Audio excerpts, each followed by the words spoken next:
And I would like to start our session from the words of Dmitry Nikolaevich Chernyshenko, Deputy Chairman of the Government of Russia, who welcomed us yesterday at the strategic panel, where we exchanged our opinions. And his first words were that the security is the main focus, and it means that it is the priority of our section.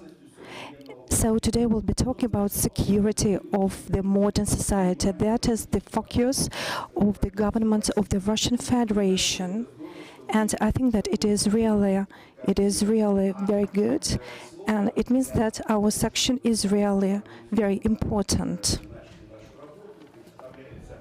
And I would like to give the floor to the director of the High School of Social and Humanitarian Studies, Irina Yakovleva, who has also PhD in History Sciences. Thank you very much. Thank you, distinguished colleagues, and I would like to welcome you at this session. And I would like to say that all the events today and tomorrow are devoting to the memory of our university. Plekhanov University has always been famous for its traditions, and we live in such a world in which we should answer the challenges. And we know that the world is rather complicated, and when the whole forum is devoted to digitalization, the people who are experts in the humanities, these people will always do this topic very useful for the society. It was the moderator who chose the topic, and it was our common decision to have this very important name for this session. And this session is for people who are experts in the humanities, because we, as experts in the humanities, we are engulfed in this topic. We understand what human being, what citizen, these words, what they mean, and we're not shy of pronouncing our position of our love to the motherland, and it is very important from the strategic point of view, and I think that it's our contribution as people who specialize in social studies and history. And Andrei, I would like to give the floor to you. Distinguished colleagues, we want our work to be very interesting and varied, and so there will be representatives from different states. We would like to work with the chairman of the Bavarian Russian Cultural Society, Roman Naidic. I'm not sure about communication with him, if it's possible to have discussion with him. Can you hear us, Roman?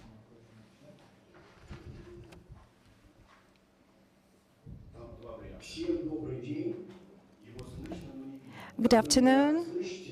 Can you hear me? Yes, we can hear you. Applause for you, Roman. And we would like to give the floor to you, and then there will be Q&A session. It's very pleasant to be here. Good afternoon again. And as always, it is very pleasant to be here. It is pleasant to see all of you, and I would like to congratulate you on the new year, though it was in December, 2 months ago, and it would be easy for me if you ask me questions regarding the conditions in Germany, the situation in Germany, and regarding the region, Bavaria itself. Okay, we accept your wish. Well, frankly speaking, we thought that it would be a very long presentation. So our first question is that, can you hear us? Can you hear us? Some technical issues on the line. So can you hear us, Roman? Some technical issue on the line. So can you hear us? How can I ask your question? Yes, please.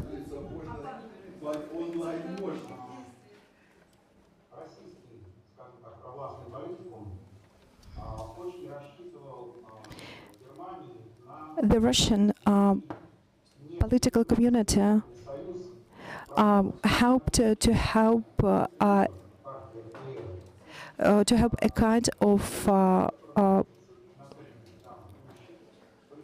Congress in Germany. You are, as a person who in Germany, do you think that there is a kind of real possibility to strengthen the positions of the party, the left party of Germany, to reinforce the support of the population against the background of the economic problems, and at the same time against the background of this pressure from the US? And the third factor here, against the background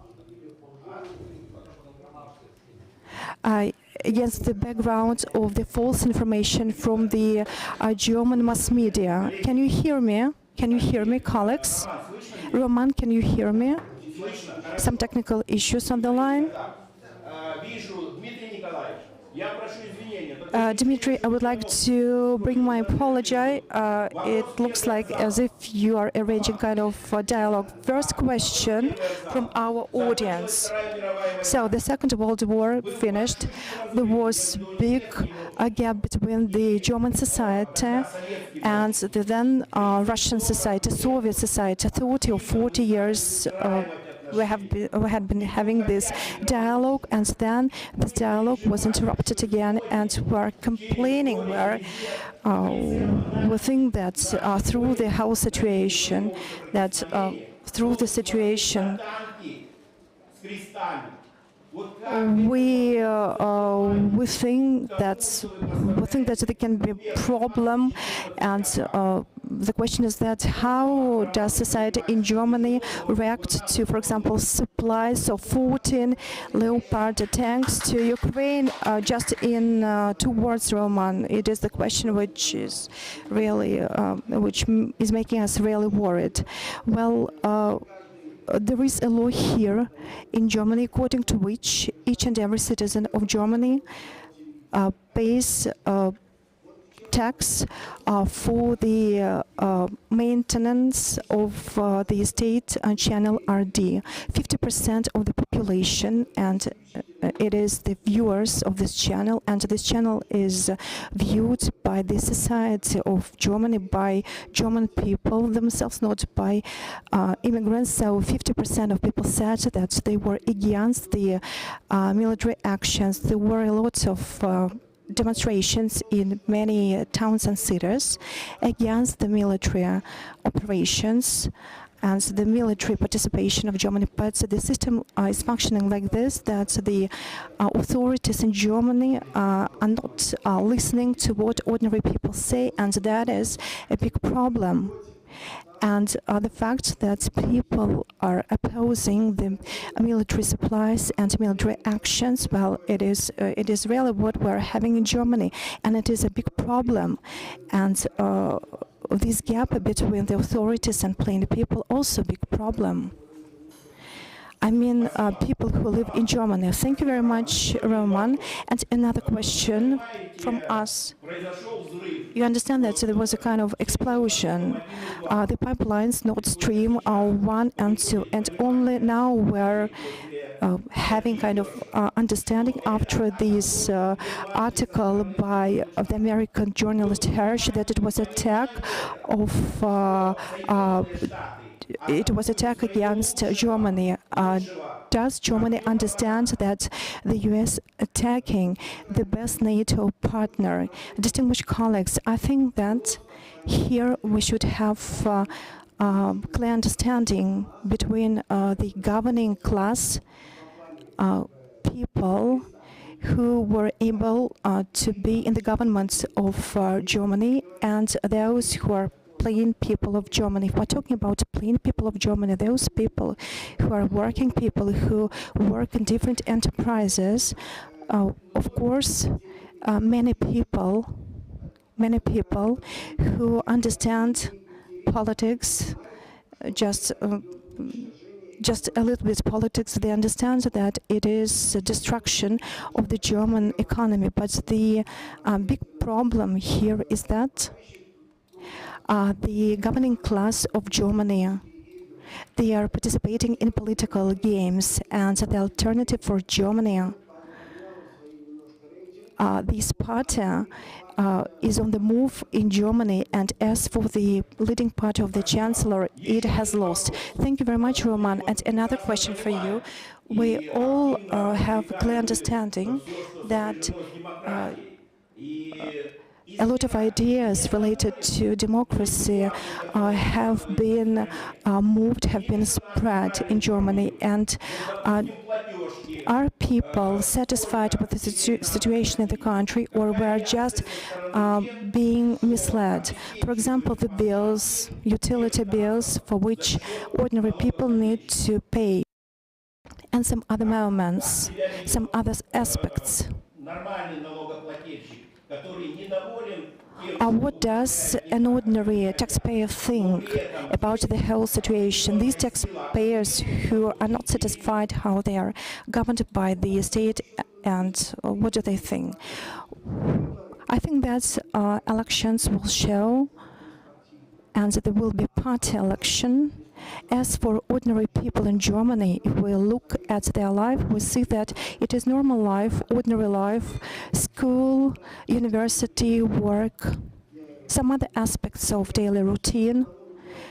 And for example, I can say about BMW plants. During the pandemic, there were a lot of problems related to the supplies of spare parts and some other problems. And plain Germans just go to work, earn money, and launch different products. Since the 1st of January 2023, the financial system has changed a little bit, and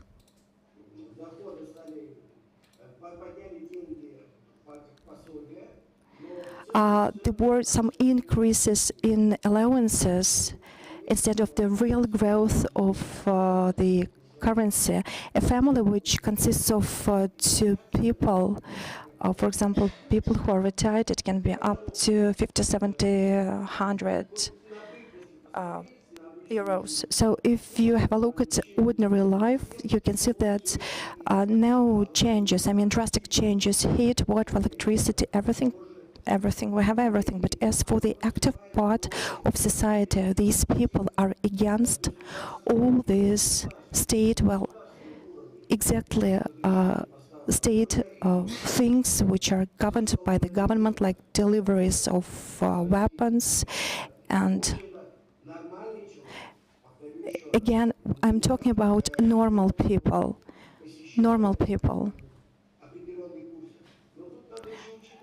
But we should take into consideration only mass media. They work in such a way that what is known to the Russian citizen is not known to the German citizen. Mass media is limiting this portion of information that they give to people, and German people do not have alternative sources of information.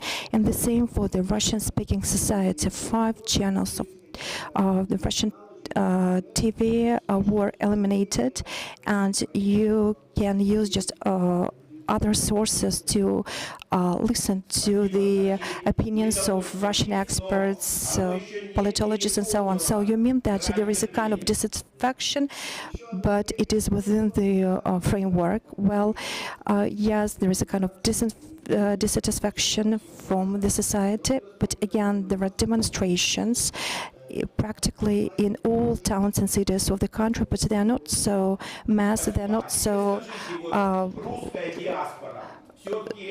popular. And what about the Russian diaspora, those Russians who live in Germany and those who use the internet? What about the communication in the Russian diaspora in Bavaria? It is about the relationship between Russia and the US and Ukraine, this conflict. I would like to repeat once again that the Russian diaspora has very complicated structure in Germany because it consists of people who arrived from the Soviet Union, and we have a lot of people, the majority of people, a majority of diaspora of this kind, and they are citizens of Germany. And the second category of people who in this Russian diaspora is Jewish people, and again it is another audience, and those who take interest in those topics and who have long been living in Germany and who think about politics. So these people are getting an information. They can use Telegram channels, for example. But as for the traditional mass media and German television, German newspapers, it's not possible to give information. Only via different means of communication which are connected to the internet. Thank you very much. So, other questions now? Questions for Roman? Thank you very much, Roman. Thank you. I'm quite satisfied with our dialogue. No problems on the line? No? Okay, thank you. Any other question? No, thank you very much. Andrei, and I would like to ask you to give me the floor. Well, I know that you love Germany.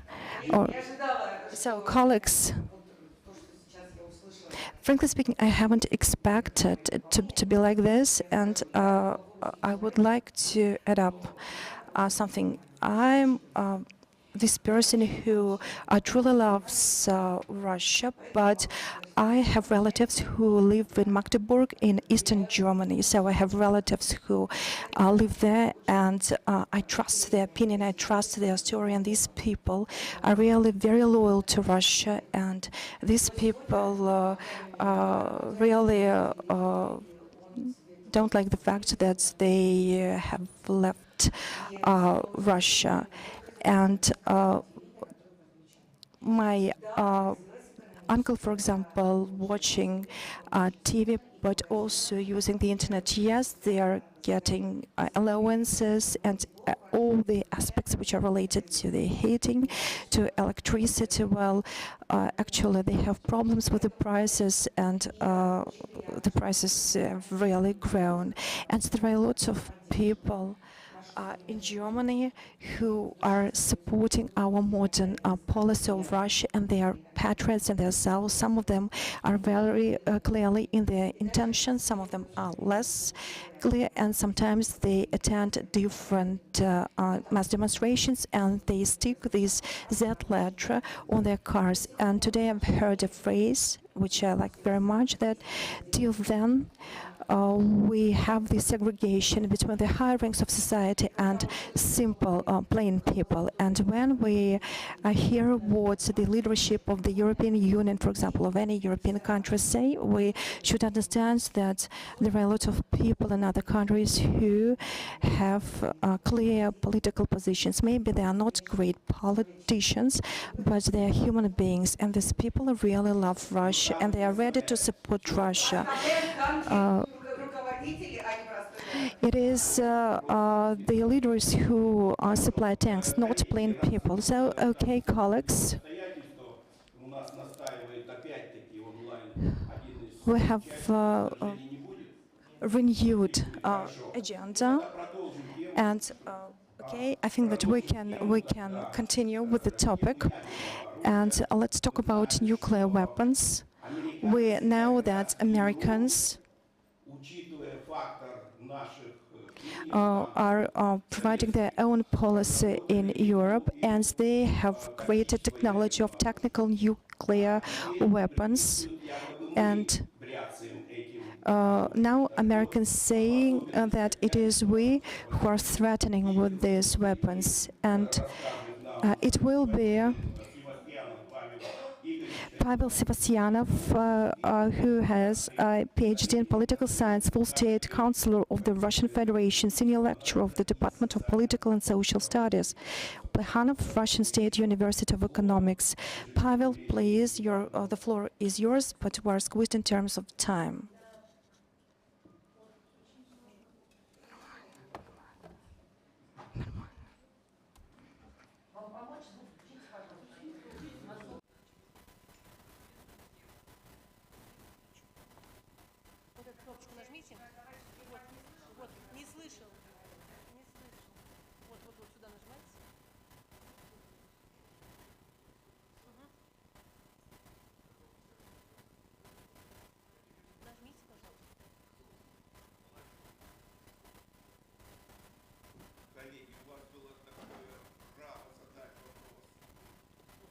So, colleagues, you have had this right to ask questions. Well, actually, we have a lot of questions from the audience. We have a lot of people here, and we have a lot of people as our audience who are listening to the broadcasting of this session.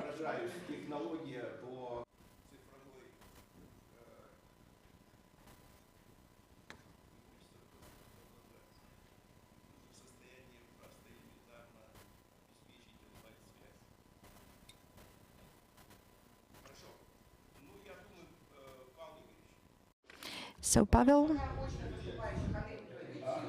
good afternoon. Do you hear me?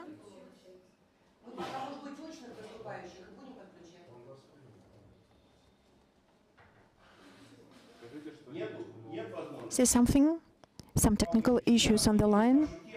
Pavel, the floor is yours, and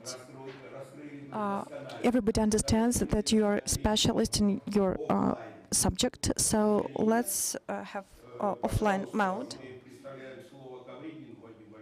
And we would like to give the floor to our next speaker.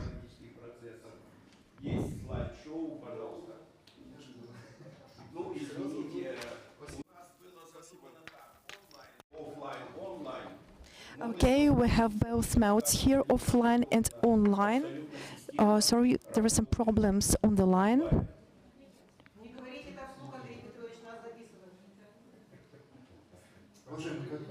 Distinguished colleagues, my topic is the role of education in the system of maintaining economic security of society. I think that it is the key factor both in Russia and in Europe for the security, because it is creating different kinds of mindsets, and at the same time it teaches us how to live. And today we'll be talking about the practical use of this subject.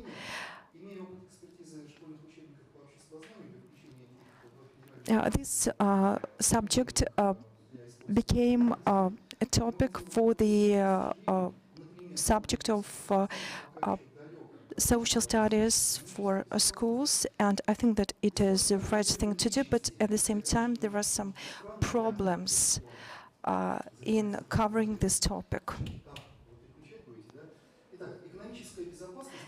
Economic security of society, I think, depends on both economic coefficients of GDP, gross domestic products, but also on the other factors, the so-called the economic culture of the human being, which also comprises economic knowledge, economic orientation, and the so-called economic mindset. The economic knowledge, basic thing here. And here, Russian science, I think, is really very successful in implementing this task. But as for the economic orientation and economic mindset, which will be later demonstrated on the slide, so it is these factors are not in good position. What are the main problems for these two factors? And why we're talking about economic security and economic culture? Because the economic culture is the basic thing for the economic security from the practical point of view. First of all, we don't have the sufficient skills in identifying false financial pyramids. The problem is that we have all gone through these shelter companies in different periods of our history. It was the 1990s, 2018, different cooperatives, different financial bubbles. Rossellhos is one of the example, which is trying to steal its brand from Rossellhos Bank, which has good financial reputation. And the second problem here is that we have difficulty in managing our personal, our family, and other kinds of budgets. We know a lot of theory, but we do not teach how to manage our budgets. Number three is that about the source of earning money. A lot of young people want just to have easy money.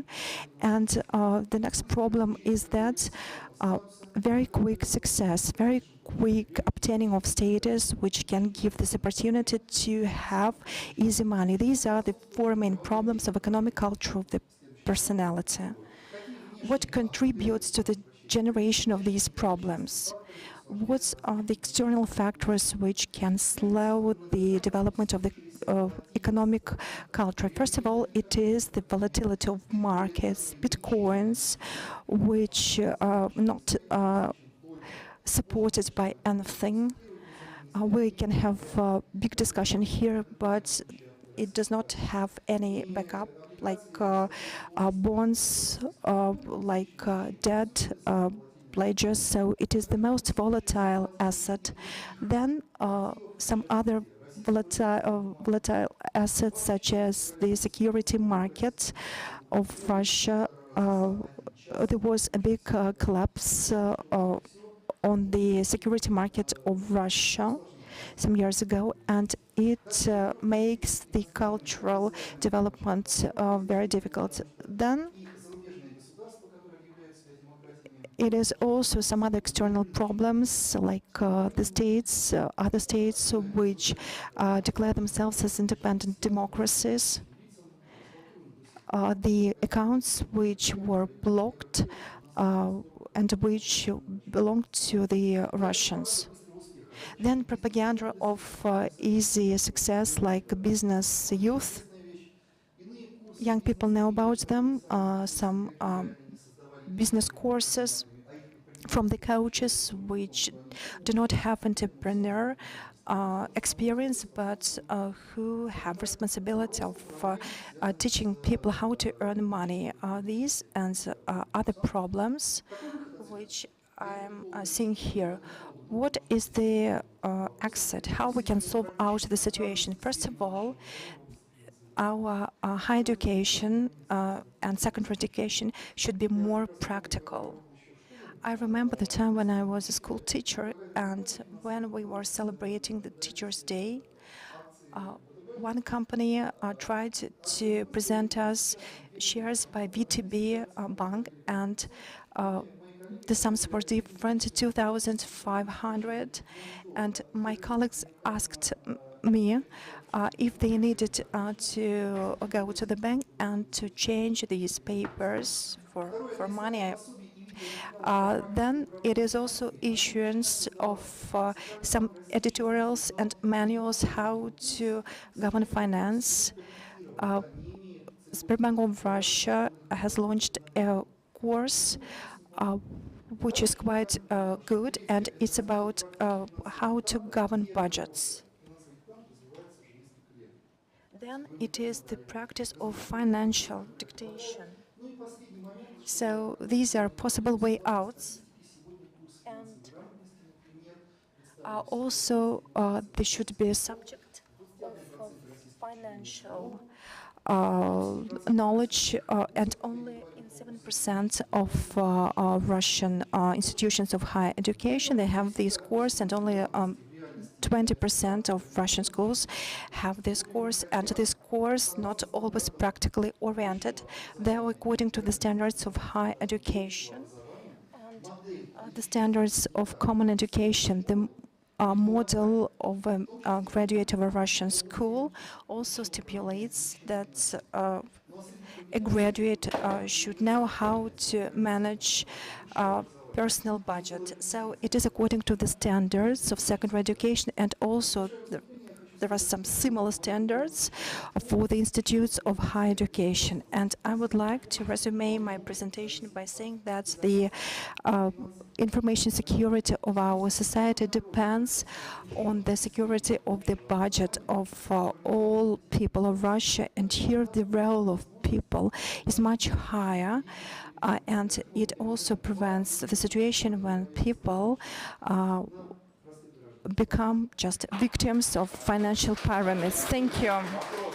Questions, please. Q&A session. Just very short questions, please.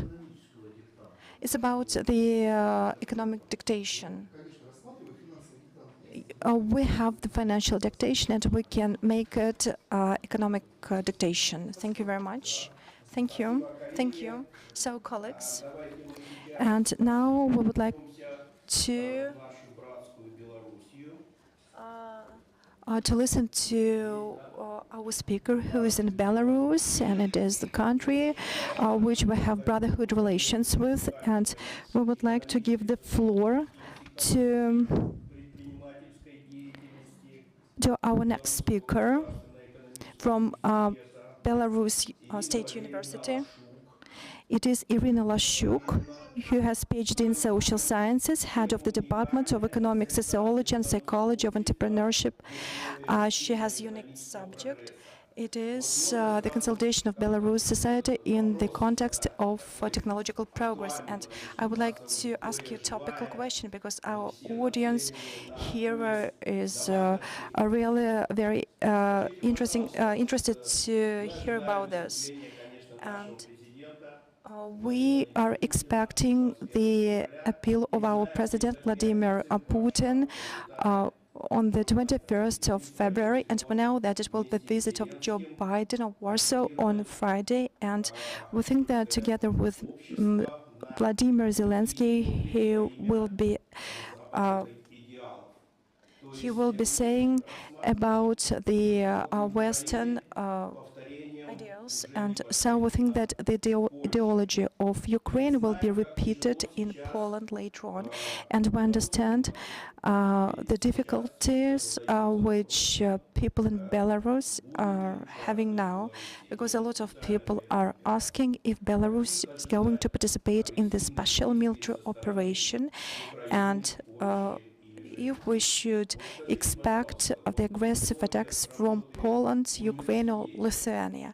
Could you please tell me, in this context of work at your university, how you consolidate your students, how you evaluate the condition of Belarus society and people's sentiments in those complicated times and in those complex political conditions? Thank you very much for this question. It's really very topical. It's really very complicated. The level of concern in Belarus is quite high. The polls show that the major concern, number one, is the war. People are really afraid of having the war, and people are afraid of not having peaceful life. And as for the surveys, I have prepared a short presentation to share my experience in sociology studies, how we examine the basics which our society based. And there was quite an interesting survey which was conducted late 2020. So I think that you know what happened in Belarus this year. A lot of people wrote that it was a kind of gap between different generations. And a lot of people asked this question, whether this gap had been or it hadn't happened. And there were different surveys by different researchers. By the way, you can see the presentation. And what is the most interesting about the presentation is that we used the methodology by Lapin, who's the Russian scientist, and we used his methods, and we compared the results between 2017 2020 years. We wanted to see if the basic was still the same or was something different. And I think that our positive expectation, well, our positive outlook was that the consolidating values for our people are two values. It is order of the state, and it is life of a human being, like life and the order in the state. And what is important, what was shown by the survey, that these values became consolidating for the society both in 2017 and 2020. And we didn't have really this gap, this breakage. And what other things which didn't happen, we didn't have this generation gap, this generation break. I think that it's an important cultural factor for all people, because it means that the basic values, the life of the human being and the order in the state, they were kept, and they are consolidating for all the categories of our population. So we can't say that there was a break between the generations. Yes, the values between the generations, different generations, can be different, but we can't say that it was a real big gap, though there are some differences. And we don't see any danger that it is possible to have social and cultural coup, that there are problems on the territory of our country. Thank you very much. Irina, now you can ask questions, please. We're having here mainly lecturers, and they're worrying about their colleagues, fellow teachers, and they don't want people to disturb this balanced mood.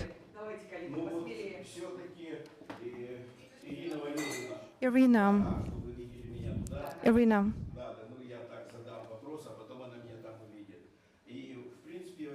my question will be, well, I remember that some time ago you told us that it was really very hard time when it was really hard to conduct lectures, classes, when you had this destabilization in Belarus. And now, when Mr.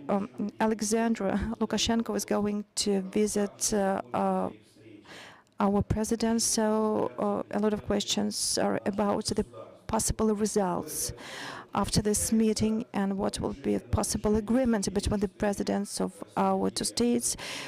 Do you feel a kind of pressure among teachers, among students?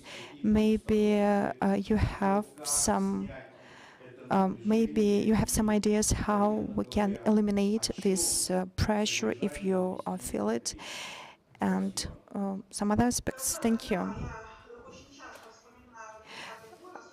I often remember 2020, especially the start of the academic year, and will remember that the main events began to wrap in August, and early that year, a lot of students had pressure, were concerning about the situation in the country, and it was difficult to communicate with our students because they were thinking about different things, and there was Telegram channels, different Telegram channels.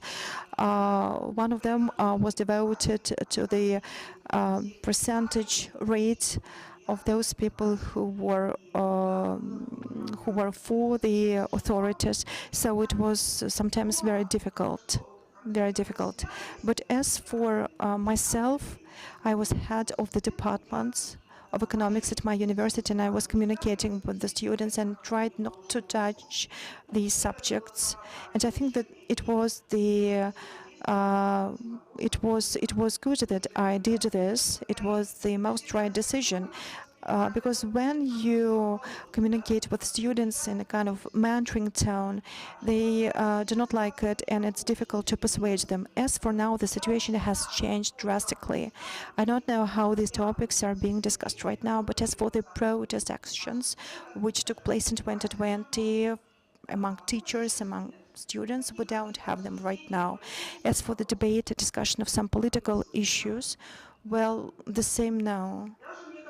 And I think that students are uh, now tending to attend different sites, different uh, events. They are more interesting about some history films, and they want to discuss some ideas which are needed for the state. So we're working in this direction, and I think that this direction has been chosen in the right way. As soon as we're closer to our students, the sooner they will be perceiving us as close people. Maybe it sounds primitive, but I think that it is the most right advice here. Right. Thank you very much, Irina. And another question about sentiments in Belarus. Do you have different sentiments in the eastern or western part of Belarus, or the sentiments are the same in different parts of your country? We have regional differences, and they can be very acute in different parts of our country. So, Grodno region which borders Poland, they have their own sentiments. Even before this kind of struggle, they have had higher level of aspirations, a higher level of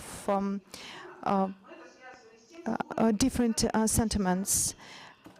And their sentiments were used. As for Mogilov and Vitebsk regions, they border Russia, and as for Mogilov region, they have very flat sentiments. They are quite neutral. They are quite balanced versus Grodno region. As for the capital, Minsk, I think that it is the most critical region, and they sometimes undervalue some aspects. So these are the differences, but they are not as substantial as they were in Ukraine some time ago. So yes, we have some differences, but as for the values, which I have already mentioned, they are the same. They are unified for all the categories of our population. Thank you very much, Irina. I was thinking that Irina will ask Irina. So, thank you. And yes, thank you, ladies and gentlemen. And we are every time happy to cooperate with you because you were working also at our board some time ago. And we every time remember our friendship, mutual understanding, and we wish you good luck here. And of course, now let us decide on a technical issue. Pavel, you are ready? I think you are ready to be part of our discussion, and we are letting the floor to you. So here you are. I hope you can hear me, distinguished colleagues. Yes, it's okay.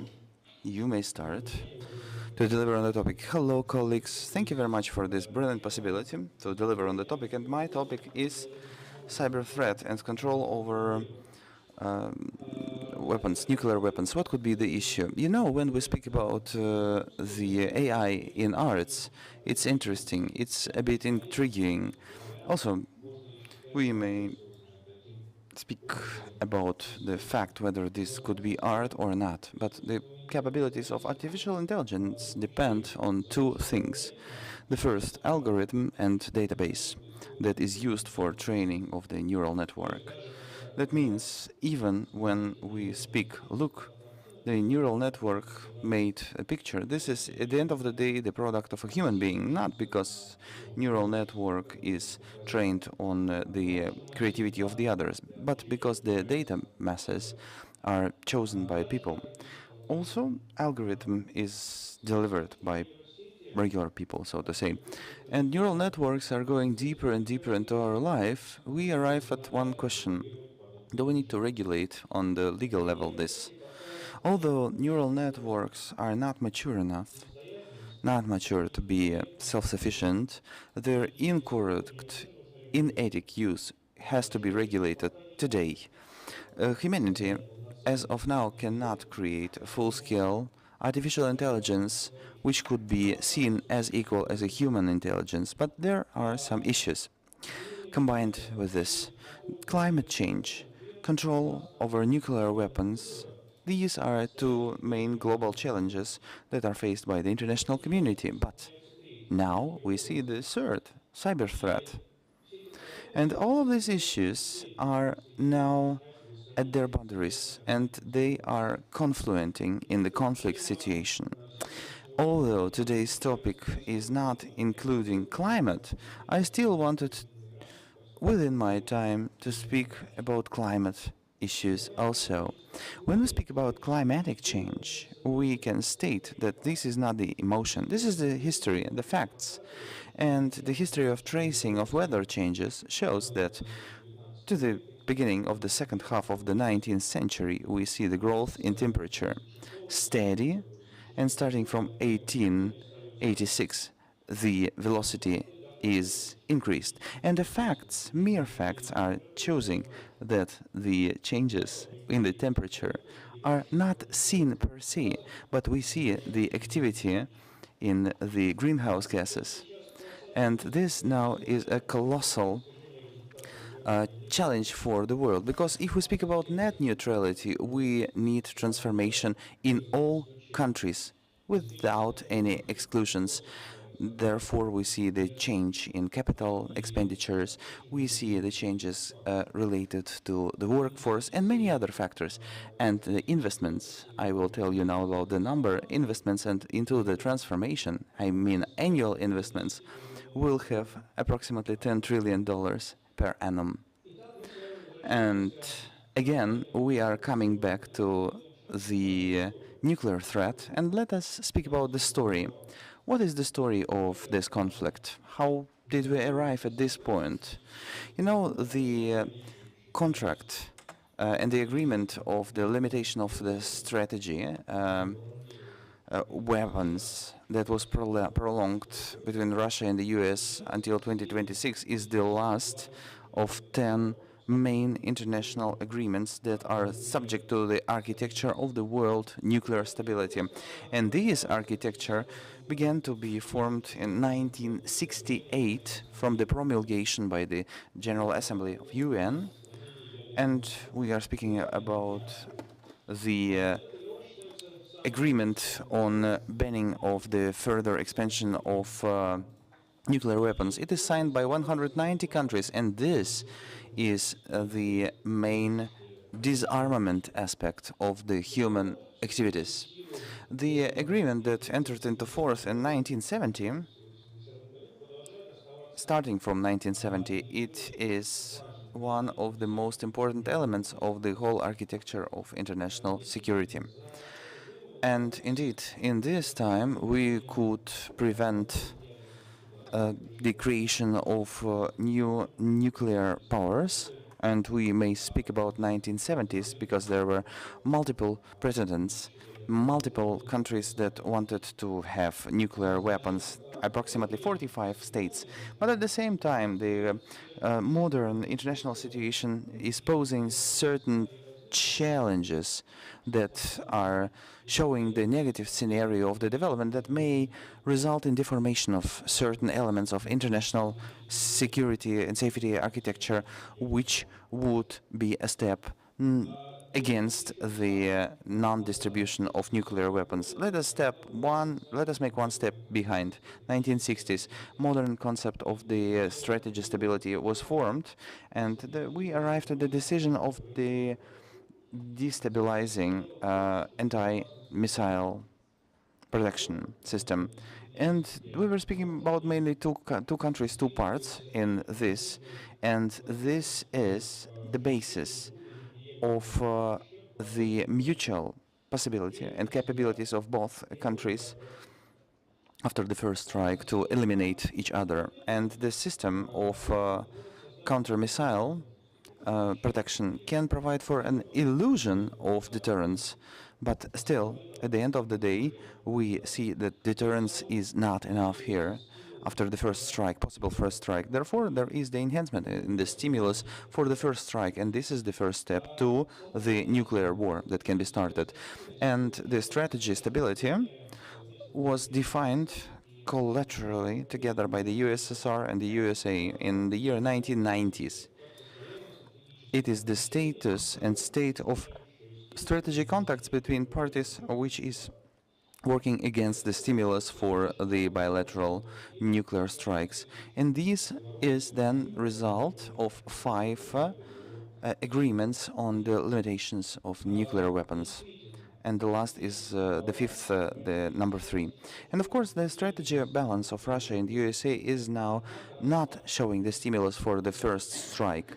But again, the eve of the control and cybersecurity, they are providing for additional topicality of this issue. Therefore, of course, after several dozens of years, after this cooperation of 1990, it is striving for renewal, for novelties. As a rule, in the military sphere, climatic changes are also seen as multiplicator of threats, and it can increase the sources of instability, conflicts between nations and between ethnic groups, like war over control over mineral resources.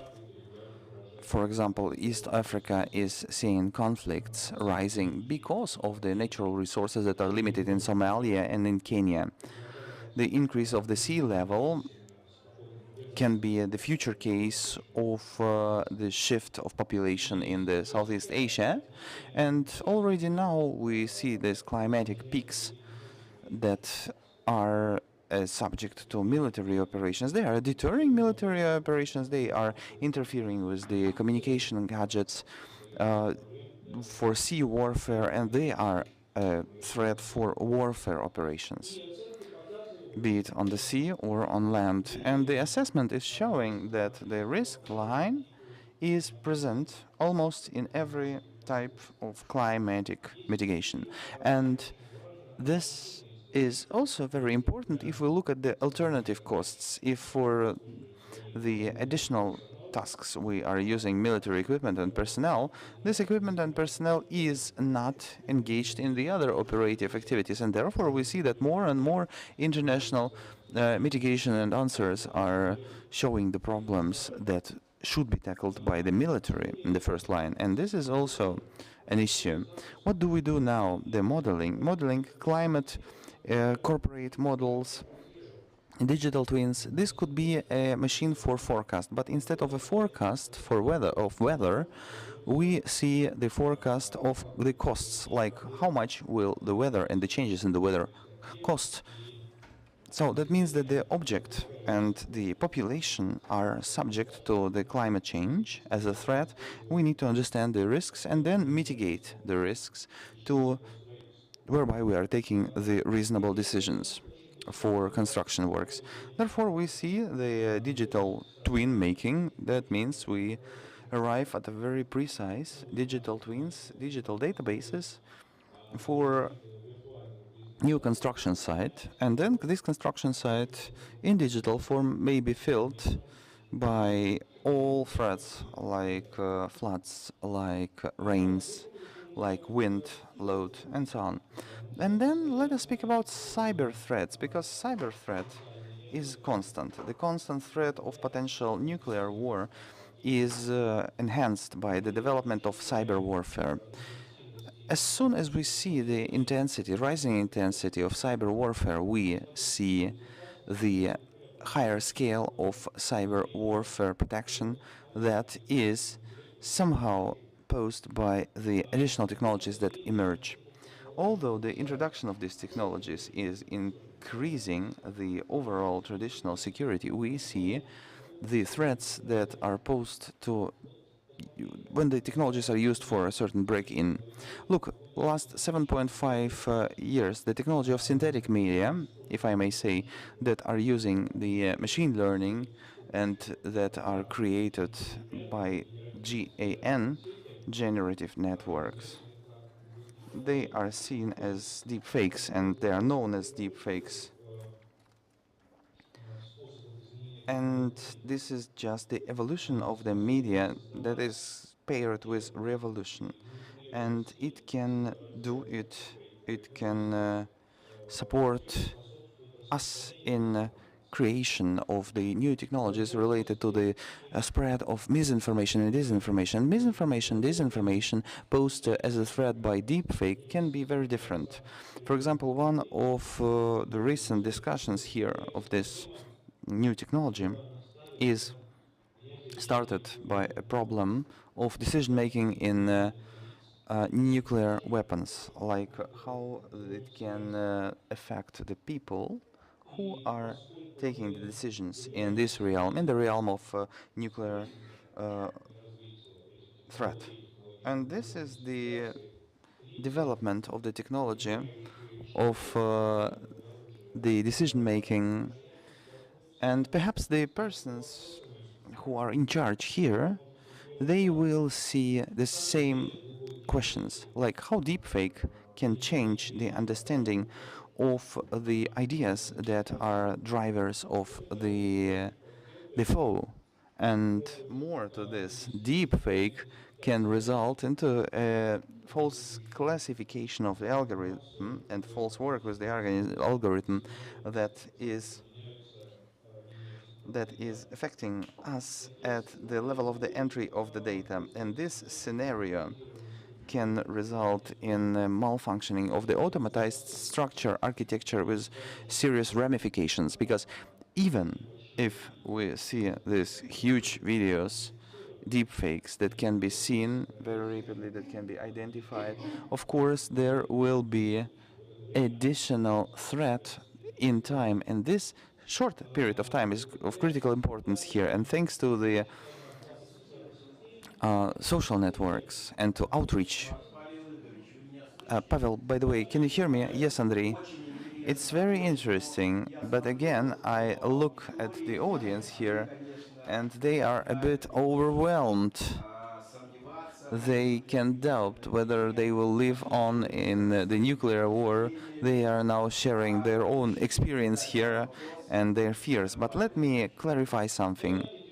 Yes, of course, because I was almost finalized my presentation. But look, I understand you are very high, at a very high position within the administration of the President of Russian Federation. But here, due to your possibilities, your capabilities, how do you think we did not let the American officers to control our strategic nuclear objects according to the agreement of the limitation of strategy nuclear weapons number 3. Of course, they can speak about our capabilities of use of tactical nuclear weapons and they don't give a damn on Europe. But what about the strategic? They are a bit afraid of the strategy nuclear potential. What do you think about this? Whether they will get some access? What will be the tools for mitigation? Will it be a topic for mitigation, or they need to think about the Poseidon missiles or Sarmat or the others?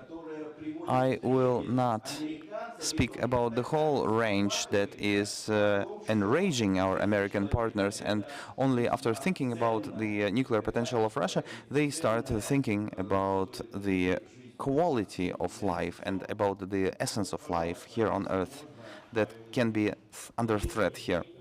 Andrei, thank you very much for your brilliant question. Of course, our strategic nuclear powers and even the tactical nuclear powers, they are in many ways unique. And I think that these powers, in many parameters, do not have anything to be countered or any tools that can be countered. And we are speaking about the treaty between of the limitation of strategic offensive arms. And we speak about the USA. I think when you are speaking about the USA, you are speaking about the misalignment of the implementation of this agreement. But if the implementation of this agreement will be delivered in within the lines and framework, then it will be okay. So thank you very much. You hear us. We are giving you a round of applause, and I hope you can see it. Thank you so much. And here you have the presentation that has also the topics of cyber threat. You were concentrated on nuclear weapons, but still, we have new speakers who are arriving, and now Avramov Dmitry from the State University of Tula, he is saying, I can teach you how to counter cyber attacks. Let us give him a floor and a round of applause. So he has presentation, and I think we will ask him to deliver on this topic. What are the threats? Do we have a threat in cybersecurity? If yes, then what would be the form? So the floor is yours. Hello there. Let us speak a little bit about cyber threats and cybersecurity, cyber attacks. As you know, cyber threat is one of the most popular and most successful threats. And this is the cost of cyber threats in Russia. 165 billion rubles in Russia, but they did not try to attack Russia. It's growing up plus for 30% a year, and you may calculate the ramification and the outcomes. We understand the problem and the issue, the number 165 billion rubles, and I think 5 billion rubles could be a surplus that was a subject of fraud from citizens and from business. 165 billion rubles is the cost. Why do they steal? They are stealing from business. Here are the positions, because there are differences. You need to cope with the level of the cyber threat, and the qualifications of people can not help you in milliseconds in face of threats, and the leaders are not every time thinking about cyber threat. Unfortunately, this was before the February last year. Now there is more cyber threats and more mitigation, and this is also about the personal, because very often we are giving so much information to the fraudsters.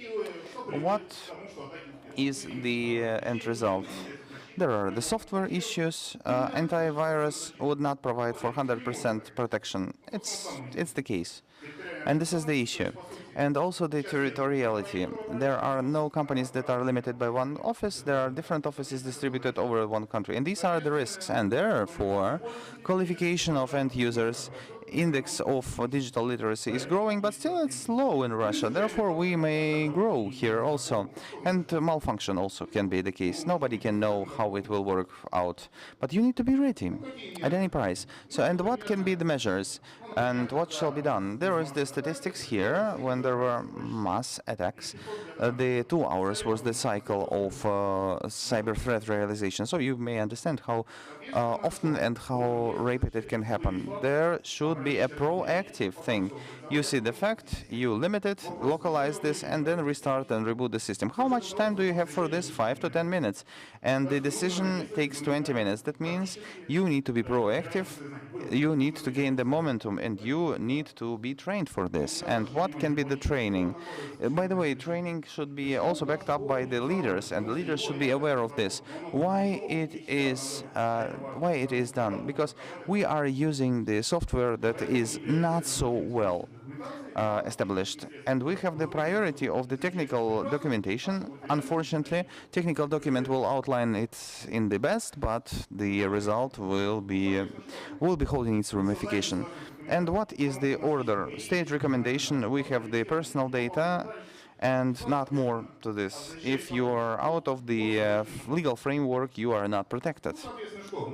And what shall be done? We will need to make a round table on state security. And state security and security per se is not giving you money, but it is giving you preservation. Yeah, of course, you may be paralyzed as a plant for several hours, but to protect something that you've built, you will need to distribute additional money, monetary funds. And you may ask the specialists, what is the cost of the certification? By the way, let us speak about the certification of foreign specialists. These are the foreign analogs, but as of now we don't have this in Russia. Why it's important? Because the minimum level of knowledge should be guaranteed, and there should be a warranty. There is a theory, there is a practice. It's shown as a test, and if you are into the analysis of the system, and you need to be certified in test laboratories, and then search for it in the other objects. It will be just easier. And correspondingly, the trainings, as I told, should be systematic. Why there are attacks? The attacks are constantly, because once in several days there can be some new window open for this attack. Therefore, you need to emulate attacks, you need to reproduce them, and you need to train the new specialists who understand this. And of course, the time. We need the mitigation that should be done in time, and criteria like KPIs should be here. And here are the KPIs. The better will be the result if the sooner you will start doing your work.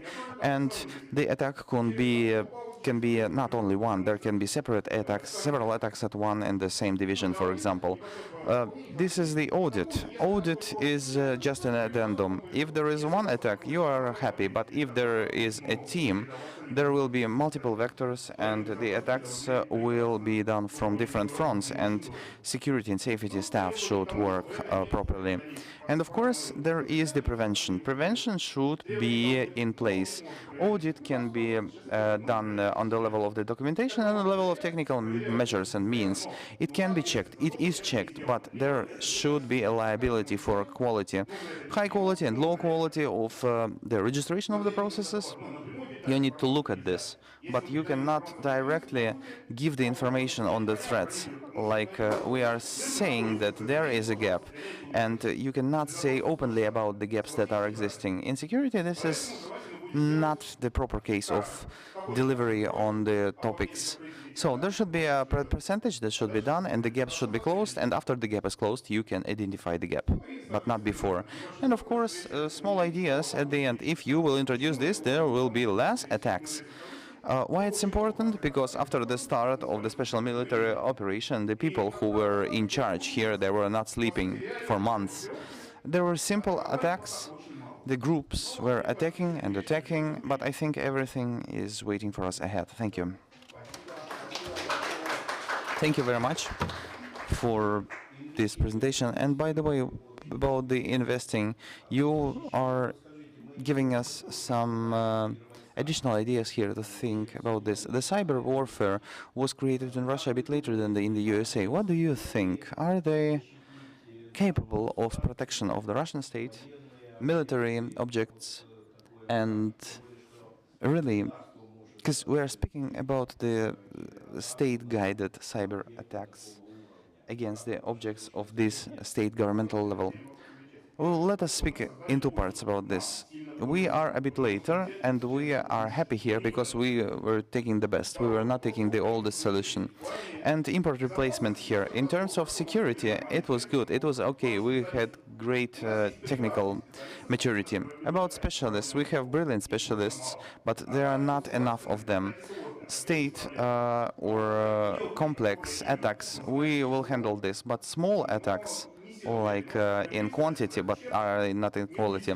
The quantity will not be so high here, and we will replace everything that will be lost.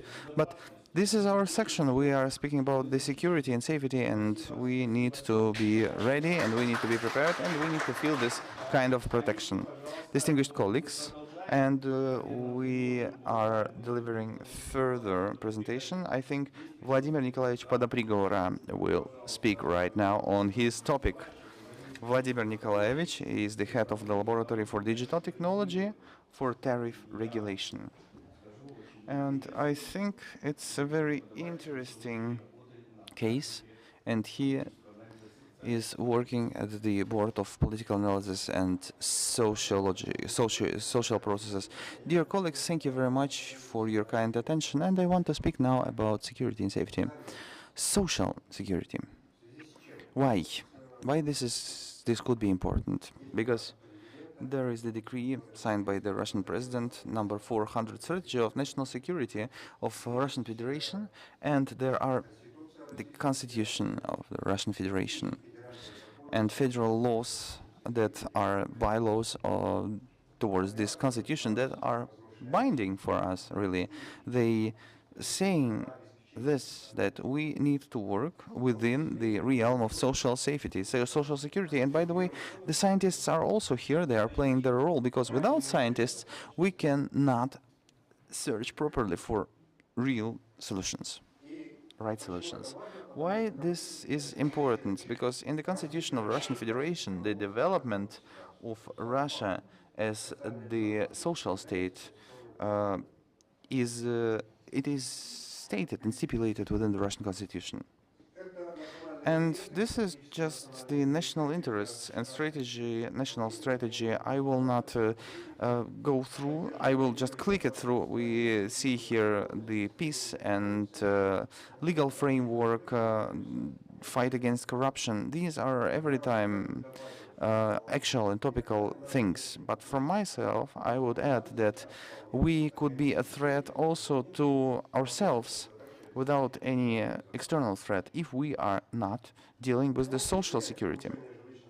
Also, for example, here we see the additional things like development of transport, energy infrastructure, residential construction, and so on and so forth.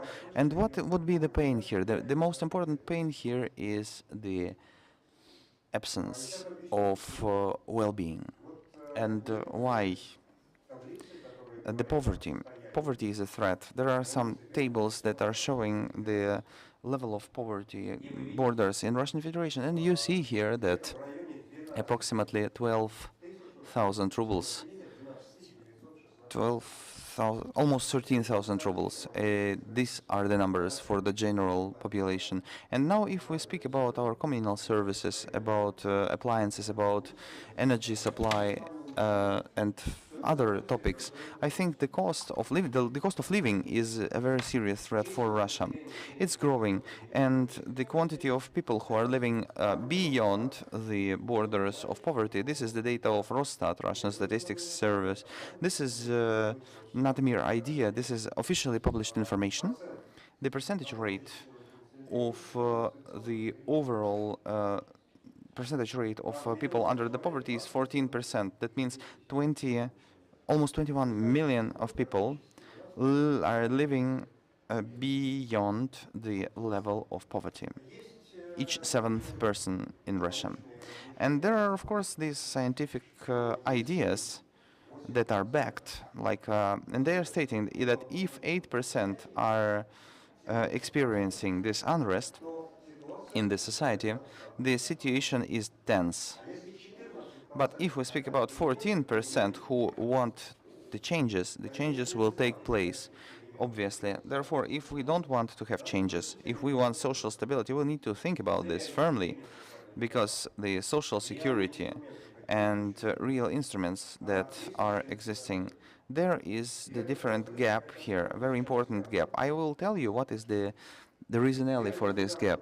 The measures of the state for provision of social security, they are compensatory, but safety and security, as my colleague from Tula is stating, cannot be a compensation. Prevention is the best tool for security and safety. And by the way, social securities is here very important in terms of conflict mitigation. Unfortunately, this is the ideology that is provided by the people who were at the chief of states in the beginning of the 21st century. Zurabov, Surkov are the names of these leaders, and they had the idea of creation of a state like corporation, and state as a corporation should be oriented only by the income. And for social security, not to interfere with this corporate development of the state. They were giving the ideology of simulation. That means the simulative ideologies will be created within the social network, and this will be a possibility for the people to get rest, to find some rest, not in their actual problems, but in the fictional. And Mikhail Zurabov was speaking about monetization of the lьготas and subventions. This is the ideology of compensation, not mitigation, not prevention. And I think this is a serious issue that now Russia is facing, and unfortunately this was the decision taken by the people who were entrusted with decision making, and only harmony in between the state and human will be the source for the achieving of the best results. And now let us speak about the money. In the year 2020, we together have invested 5.4 trillion rubles. If you compare this with the budget of Russia, the whole budget was 18.3 billion rubles. And this is a great money that was taken from the regular people living and residents of Russia. What is the result? Infrastructure is not being developed. And what is the problem? The tariffs are growing, the investments are growing, but infrastructural changes are not taking place. Why? Why, though? And here you are. Let us look at the growth in tariffs from 400 to 800% percentage rate growth, depending on the region. It is immense. The overall necessary annual investments are 500 billion. For the year 2023, there are planned 420 of them. 420 billion. We understand that we are now investing money in the other resources, in the other development here. And the networks are now overloaded by 47-96%. That means that we are practically paying trillions and trillions of rubles to the ones who have to deliver on the topics of our development of infrastructure. This money is lost. It is not giving any result, only provide the revenue.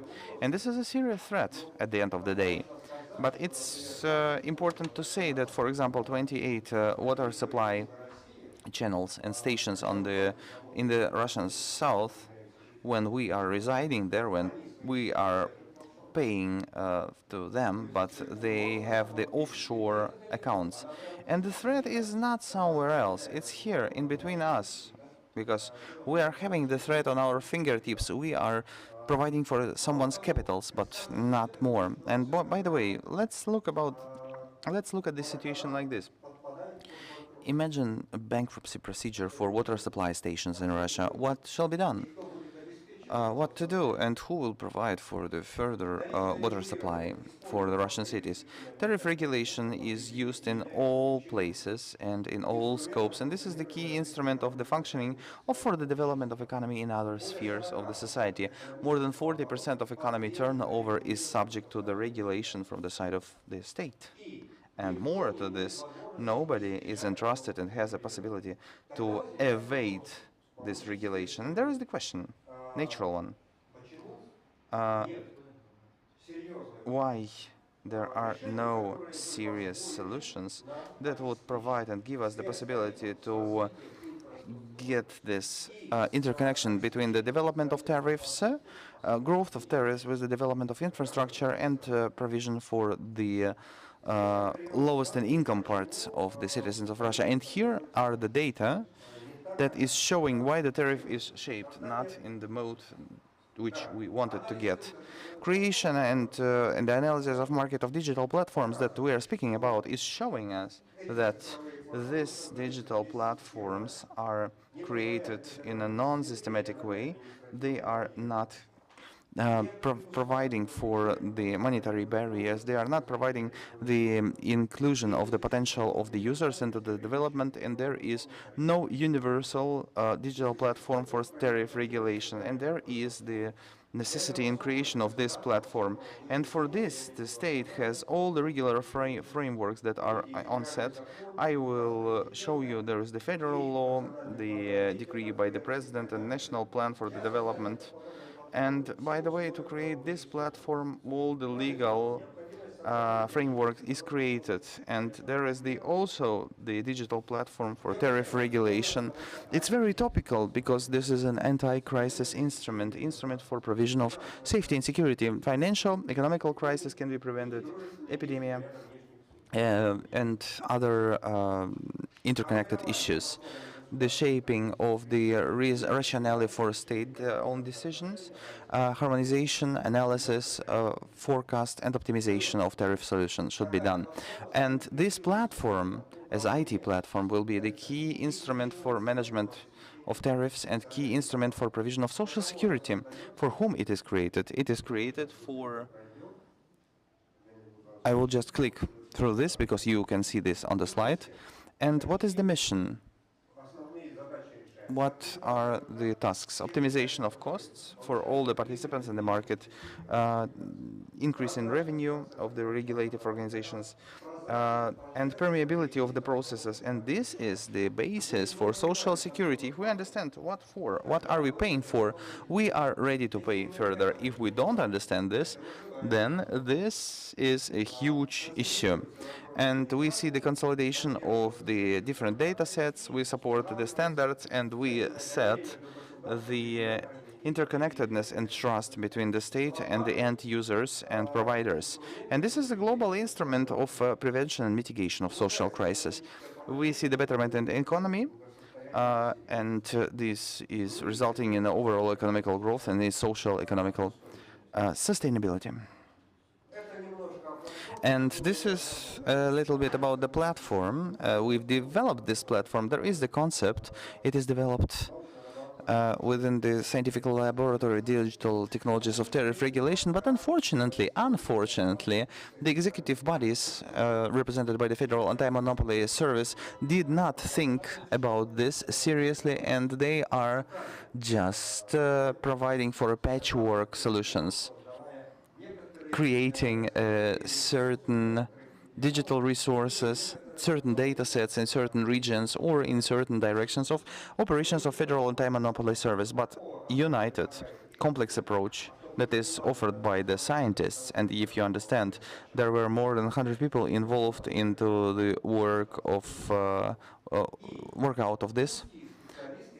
And the specialists, narrow specialists in this sphere were engaged in this work. And these are the professionals who are all those years are working in the sphere of tariff regulation and in support of infrastructure, and you have to speak about this. This is not a voice of one person, this is the voice of the general community. And what are the unique instruments that we are offering? And here is the key instrument, tariff and finance contour. And by the way, management and mitigation of economy by tariff is having an overall character. We see the Gosplan as the Soviet tool. Do not get this nostalgia. Just ask Federal Anti-Monopoly Service to ask about the development of infrastructure if you provide it to increase the tariff. And this is the state-planned economy. 40% of your economy will be then in the planned scope, and you don't need to have any additional solutions or additional administrative tools to invite more personnel for this. And by the way, about tariff and financial core, the core idea here that has this scientific value, we offer to make a digital twin of tariff payment, for tariff payment to be seen and traceable until the point of investments into infrastructure. And if you pay 3 to 5 to 10,000 rubles, you may see that these 3, 5, 10,000 rubles were invested in purchasing of an engine, of a pump, or and so on and so forth. Thank you so much.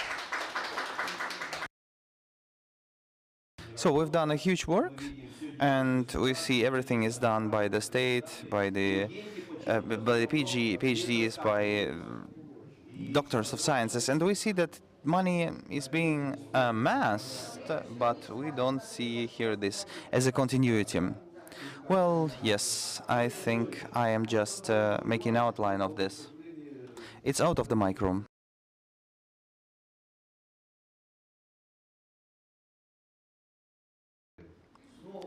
Thank you very much, distinguished colleague.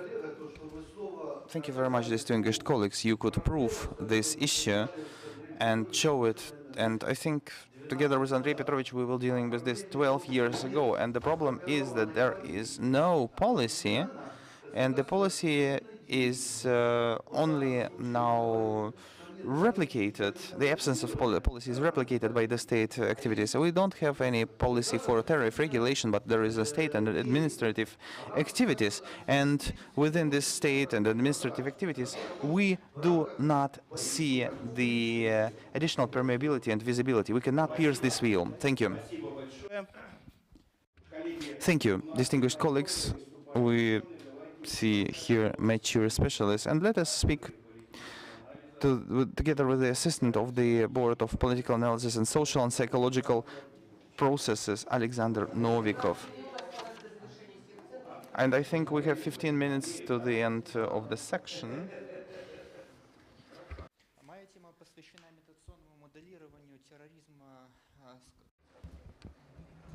Microphone, please.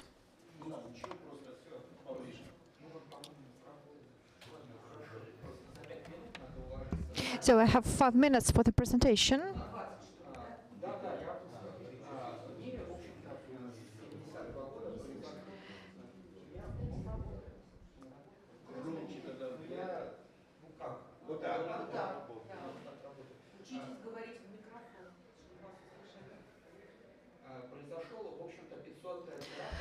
We have been having 500 terror attacks from the 1950s with the mass destruction weapons, and despite quite a low level of such attacks, though they impacting negatively the environment from different aspects. Because of the abnormal regimen of the war, high security regimens and potential catastrophic sequences, and so the quality of the symmetric weapons as they force multiply for those countries which do not have significant military resources. We have developed scheme of terror attacks with the usage of mass destruction weapons. I will not describe different stages. You can see them on the slides. Instead, I will be talking about alternative models and alternative types which are mostly produced overseas. The modeling was for 5 types of groups, terror groups, with different orientation, left radical, nationalist, right radicals, and others. You can see it on the slide. And there was conducted imitation modeling for the common case of terror attacks and separately for 7 types of terror groups, and what we have as a result. The result is the following. It is usually for chemical weapons, which were highly spread, and it is the most implemented, the most used types of weapons.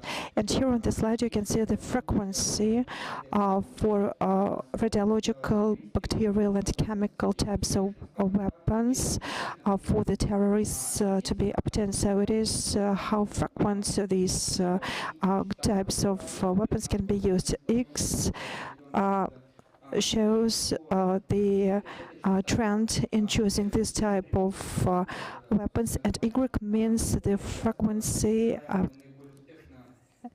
and the use of these equipments. Chemical weapons is the most spread, then it is biological weapons, and as for the radiological and nuclear weapons, even in our imitational modes, there are very few examples for this. And here on this slide you can see the prevention ratio for these terror attacks. You can see different values, different numbers, which show what is the frequency for the terrorists to refuse this or that kind of weapons. And also you can see the frequency for the activities of terrorists to be stopped by the law enforcement bodies. So how many cases of interference of law enforcement bodies into the activity of terrorists?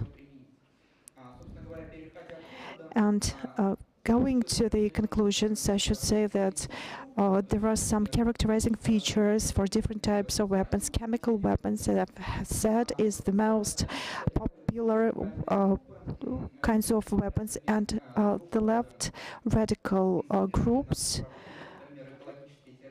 like ecological terrorists and also leftish terrorists are more inclined to use this type of weapons as opposed to other groups of terrorists which are not so inclined to using this kind of weapons.